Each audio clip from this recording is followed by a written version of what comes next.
આનંદ સાહેબ અને રશ્મિબેને city dental હોસ્પિટલની નવી બ્રાન્ચ શરૂ કરી છે અને એની અંદર જે ટેકનોલોજીનો ઉપયોગ કર્યો છે એ હું તમને વન બાય વન બતાવું. અત્યારે અમારા જો આ બધા બિઝનેસ સ્કૂલવાળા મિત્રો છે અને બિઝનેસ ગ્રુપવાળા મિત્રો છે. આનંદ સાહેબ અને રશ્મિબેન અત્યારે ફૂલ બીજી છે બધા મહેમાનોનું સ્વાગત કરવામાં, પણ એની હોસ્પિટલની વિઝિટ હું તમને કરાવી દઉં છું.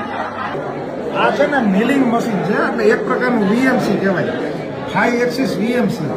એટલે તમારા દાંતનું માપ લીધા પછી એને 5 એક્સિસ અહીંયા દાંત તૈયાર કરી દે. આ લેબોરેટરી છે, આ છે લેબોરેટરી. એટલે દાંતના અલગ અલગ માપ લેવાના, સ્કેનિંગ કરવાના અને 3D પ્રિન્ટર આપણે રાખ્યું છે અને સ્પેશિયલી મિલિંગ માટે જર્મનીથી આપણે 5 એક્સિસ મિલિંગ સ્ટેશન મંગાવ્યું છે કે જે એકદમ એક્યુરેટ તમારા ક્રાઉન અને બ્રિજ 24 અવર્સમાં રેડી કરીને આપે છે. હા, એટલે જર્મનીથી સ્પેશિયલ મશીન મંગાવ્યા છે.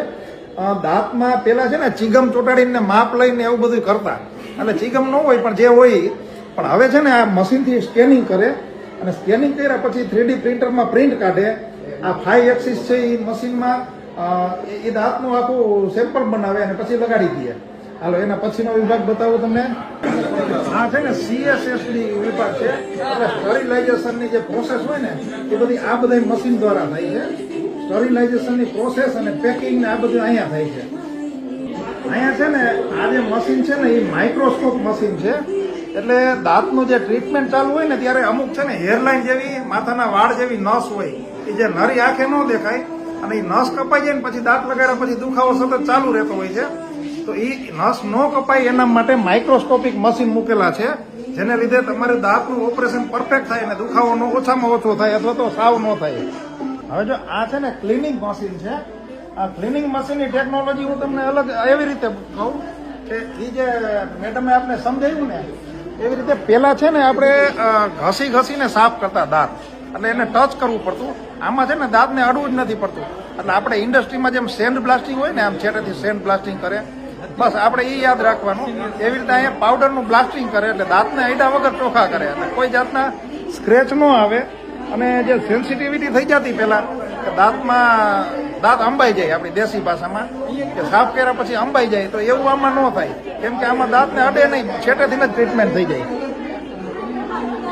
આ ઓપરેટરીમાં પીળા દાંતને સફેદ કરવાનું છે. આ બધી ટ્રીટમેન્ટ આમાં એના માટે અલગ મશીન મૂકેલા છે, કોસ્મેટિક ટાઈપનું છે. આ જો અહીંયા છે ને આ રૂમમાં રોબોટ મૂકેલો છે. આ રોબોટ છે. કેમ છે ભાઈ? આ છે ને આપણે ડોક્ટર દાંત બનાવ્યા પછી મેન્યુઅલ રીતે જે અંદર બેસાડે ને એમાં કદાચ થોડોક ફેરફાર રહી જાય અને દાંતના દુખાવા શરૂ થાય. આમાં છે ને આ રોબોટ આ કામ કરે છે. એક્યુરસી અને પ્રિસિઝન વાળું કામ છે ને એ આ રોબોટની મદદથી ડોક્ટર કરે છે. હા, ભલે કરે છે ડોક્ટર, પણ આ રોબોટની મદદથી કરે છે એટલે દાંત જે જગ્યાએ એને જેવી રીતે મુકાવવો જોઈએ એવી જ રીતે મુકાય, જેના લીધે એકદમ સ્મૂથ દાંત બેસે અને કોઈ જાતના દુખાવા ન થાય. આ છે ને સાહેબની ચેમ્બર છે, એટલે સાહેબ આરે નિરાતે વાતોના વડા કરવા હોય ત્યારે અહીંયા આવવાનું. જો આ સાહેબ છે ને એ દાંત કાઢે છે, દાંત કાઢતા દાંત કઢાવે છે. એ તમને ખાસ બતાવું.